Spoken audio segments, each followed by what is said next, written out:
শীত এলেই শীতবস্ত্র তৈরিতে কর্মচঞ্চল হয়ে ওঠে গাইবান্ধার ৩ ইউনিয়নের ৭০টি গ্রাম। সোয়েটার, হুডি, জ্যাকেট, মোজাসহ শীতের নানা বস্ত্র তৈরি করে কর্মসংস্থান হয়েছে এইসব গ্রামের প্রায় ১১,০০০ পরিবারের, যাদের তৈরি বস্ত্র স্থানীয় চাহিদা মিটিয়ে যাচ্ছে দেশের বাইরেও। গাইবান্ধা রিপোর্টার সিদ্দিক আলম দয়ালের পাঠানো তথ্যচিত্রে ডেস্ক রিপোর্ট। গাইবান্ধার গোবিন্দগঞ্জের কোচা শহর, মহিমাগঞ্জ ও শালমারা ইউনিয়নের অন্তত ৭০টি গ্রাম জুড়ে গড়ে উঠেছে হোসিয়ারি শিল্প। ঘরে ঘরে চরকাই, সুতা কাটা সহ নানা শীতবস্ত্র তৈরিতে দিনরাত ব্যস্ত থাকেন নারী ও পুরুষেরা।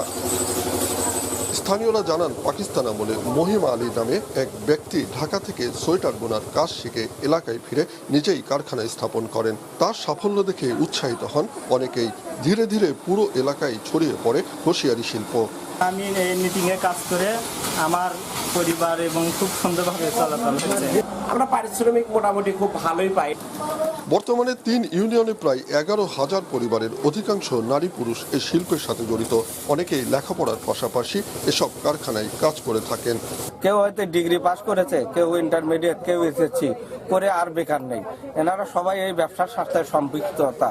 এই শিল্পজাত পণ্যকে ঘিরে জেলার নয়ারহাটে গড়ে উঠেছে শীতবস্ত্রের বাজার, যেখানে মালামাল কিনতে ঢাকা সহ দূর দূরান্ত থেকে আসে পাইকাররা। প্রায় ৯০০ দোকানে প্রতিদিন বিক্রি হয় শত কোটি টাকার পণ্য। শীত যেমন হবে আমাদের ব্যবসাটাও তেমন।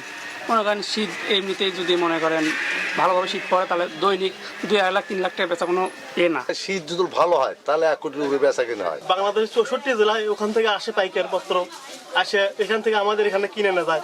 অন্য অন্য জায়গার চেয়ে এখানে অনেক সস্তা রেটে এবং কম দামে এই হোসিয়ারি আইটেমগুলো পাওয়া যাচ্ছে। ঐতিহ্যবাহী এই শিল্প টিকিয়ে রাখতে সহযোগিতার আশ্বাস দিয়েছেন স্থানীয় বিসিক কর্তৃপক্ষ। এখানে প্রায় ৫-৬টি ইউনিয়নের লোকজন বেকার সমস্যা ঘুচে গেছে এবং দিন দিন এটা আরো বাড়তেছে।